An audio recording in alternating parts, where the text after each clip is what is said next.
할렐루야. 성경신학 오늘은 창세기를 전체 통으로 한번 정리해 보겠습니다. 요한계시록 19장 10절에 예수의 증거는 대언의 영이라 하였습니다. 하나님의 관점에서 성경은 66권 전체가 하나님 나라의 이야기라고 볼 수 있습니다.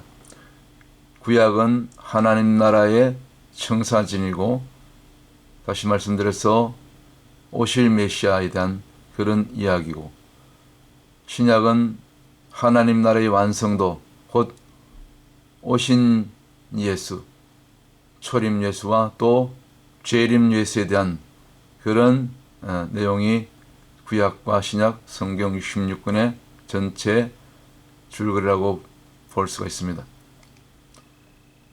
그럼 이제 본론으로 들어가서 창세기는 크게 내용은 50장으로 많이 있지만 우리가 성경을 지식으로 하나하나의 어떤 사건으로 볼 것이 아니라 통으로 숲으로 오늘 주님이 이 땅에 오셔서 창세기를 가지고 짧은 시간 메시지를 전하신다면 과연 어떻게 말씀하실까?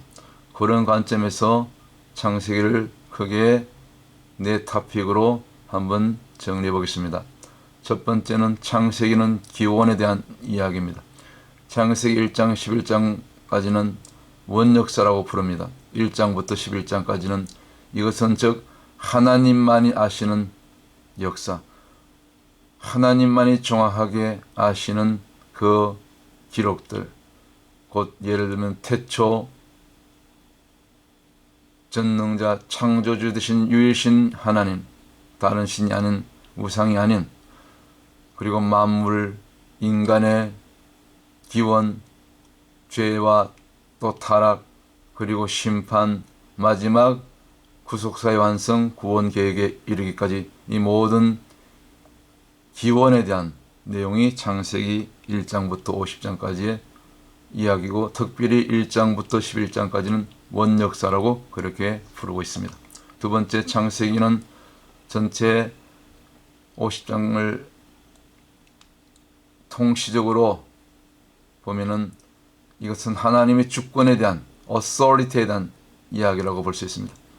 시편 24편 1편의 1절에 이할 것 같으면 땅과 거기 속한 모든 것이, 사람뿐만 아니라 모든 충만한 것이 다 내게 속한 것이니라. 곧 창조주 되시는 전능자 되시는 하나님께 대한, 하나님께 속한 것이라. 그러니까 우리 인생의 모든 우주 만물의 주인이 하나님이 되시는 것이죠. 주인이시면서 주권자가 되시는 그 하나님, 곧 우리의 창조주 되시는 크리에이터 되신 하나님이 하신 일을 특별히 창세기에서 창조 사역을 통해서 구체적으로 우리가 하나하나 알 수가 있게 되는 것입니다.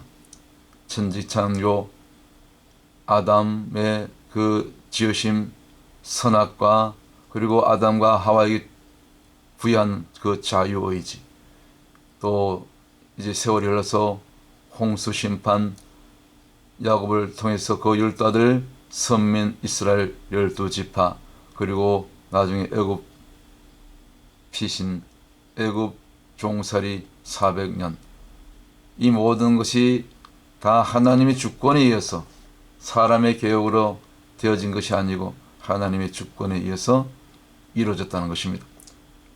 그래서 창세기 전체를 볼 때 두 번째는 주권, 세 번째는 그러면 목적이 무엇인가? 하나님 왜 천지 만물을 지으시고 인생을 지으시고 역사를 주관하시고 이스라엘을 선택하시고 12지파를 택하시고 아브람과 이삭과 야곱과 또 요셉과 그 이외에 모든 이스라엘의 남북 왕조 모든 역사를 통해서, 이사야서 43장 21절에 이하일 것 같으면 이 백성은 내가 나를 위하여 지었나니 나의 찬송을 부르시게 함이니라. 찬송은 곧 예배요, 구약으로 이 개념으로 설명드리면 제사한 거죠. 그런데 하나님이 예배 받으시기 위해서, 또 출애굽해서 광야에서 하나님께서 제사를 받으시기 위해서 그렇게 불러내시고 또 지으시고, 그러나 사실은 하나님의 그 원래 의도는 예배 자체가 목적이 아닌 것입니다. 우리가 본질을 똑바로 꿰뚫어 볼 수 있어야 될 줄로 믿습니다. 사실은 하나님은 이 예배를 통하여 하나님과의 우리 죄인들과 인생들과의 아담 이후 교제가 목적인 것입니다.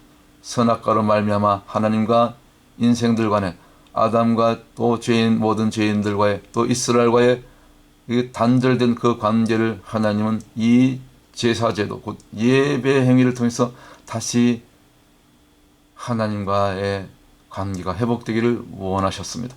이것이 예배입니다. 그래서 예배 자체가 목적이 되면 안 되고 예배 자체가 너무 하나님보다 예배가 더 우선시되면 이것은 그 예배는 잘못된 것이죠. 오늘날 예배 행위들 잘 보십시오. 조심해야 됩니다. 그래서 하나님께서 절대로 금한 것이 우상숭배. 앞에 있는 그림처럼 이 금송아지 제단 아론을 붙이기 위해서 이스라엘 백성들이 그렇게 우상숭배하다가 당일날 3,000명이 레위 지파의 칼에 의해서 죽임을 당하고 제가 지난주에 올려드렸던 그 시내산 이제 그 금송아지 제단 뒤쪽 계곡에 실제로 그 3,000명의 무덤터가 발견된 거 다 보셨지 않습니까? 하나님을 떠난 인생들은 그들의 마지막 가는 길은 하나님과의 단절, 하나님의 그 모든 사랑과 또 하나님의 긍휼에서 멀어지게 되는 것이죠. 곧 마귀의 자식들, 영원한 저주, 영원한 심판, 영원한 지옥밖에 그들이 가야 될 곳이 그것밖에 없는 것이죠.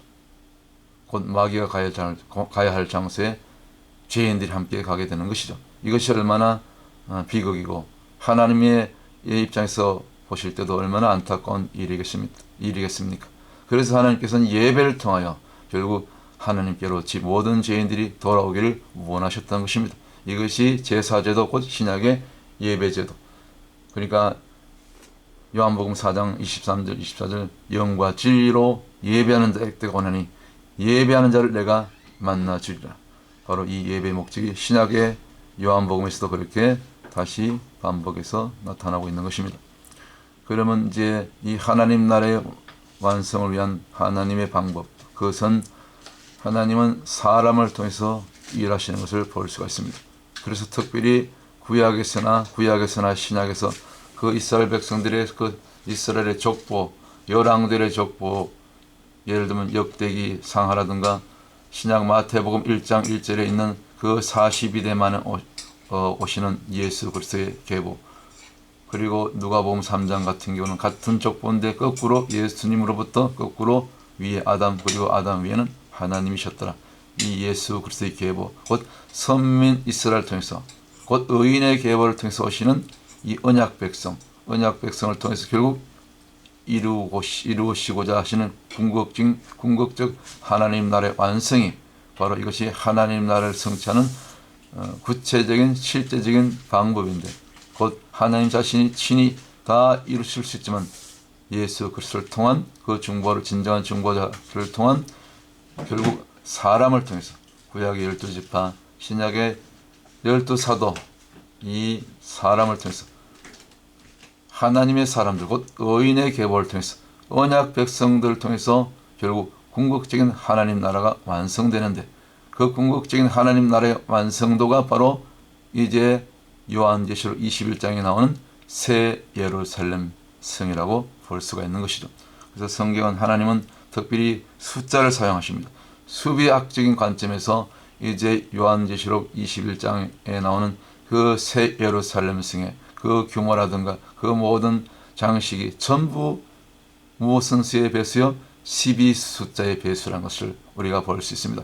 이 숫자 12는 특별한 하나님의 통치 숫자입니다. 하나님 나라의 통치 숫자인데 이 숫자 12는 3 곱하기 4. 3은 성부, 성자, 성령, 곧 하늘의 수, 하나님의 이 주권에 속한 수고, 그 다음에 밑에 4는 동서남북 사방 네 방향을 나타내는 이 땅의 수입니다. 그 이 땅에 있는 모든 죄인들, 흙에서 빚어진 이 땅의 모든 인생들을 다스리는 이 땅 나라 열방을 다스리는 숫자, 그 숫자 4는 그것을 상징합니다. 그래서 숫자 3이 숫자 4를 지배할 때, 숫자 10이 하나님의 통치수에 우리가 들어갈 때, 그것이 안전한 교회고 안전한 가정이고 안전한 저와 여러분이 되시고 우리 자녀들이 되고, 특별히 마지막 때에 정말 하나님께서 쓰시는 전도자들이요, 구별된 자들이요, 마태복음 25장에 나오는 그런 슬기로운 5처녀요. 마지막 때 거리 나가서, 광야에 나가서, 세계 선교지에 나가서 외치는, 복음을 외치는 전도자들, 그리고 구약 에스겔 선자처럼 이스라엘의 파수꾼 역할을 감당하는 그런 하나님의 사람들이 될 줄로 믿습니다. 그래서 이 예루살렘, 새 예루살렘 성의 이 모든 장식, 모든 기초석 전부 숫자 12의 배수인 것을 우리가 알 수가 있습니다. 참고로 예를 들면 12문, 12천사, 12지파, 그리고 12기초석, 12가지 보석, 그 다음에 12사도의 이름이 기록되고, 심지어 성곽의 사이즈도 144규빗, 12 곱하기 12, 144. 그리고 또 성 전체의 이 장관고가 가로 세로 높이 동일하게 12,000 스타디온, 곧 이 미러법으로 환산하면 가로 세로 높이가 각 2,400km씩 전부 12의 배수로 이루어진 것을 볼 때, 이것은 하나님의 어떤 의도를 가지고 이 숫자를 사용하셔서 곧 게마트리아 수비학을 통해서도 이 하나님 나라의 완성도를 우리가 구체적으로 실제적으로 이제 앞으로 임할 그 하나님 나라의 그 그림, 그리고 완성도 새 예루살렘 성을 이제 우리가 기대하고 또 소망하며 기다리며 우리 남은 생에 정말 주님이 기뻐하시는 그런 사명자들로, 전도자들로 부름받아서 주님이 부르시는 그날까지, 죽기까지 전도하다가 우리 주님 앞에 가실 수 있는 복된 성도들 다 되시기를 주의 이름으로 축원합니다. 할렐루야.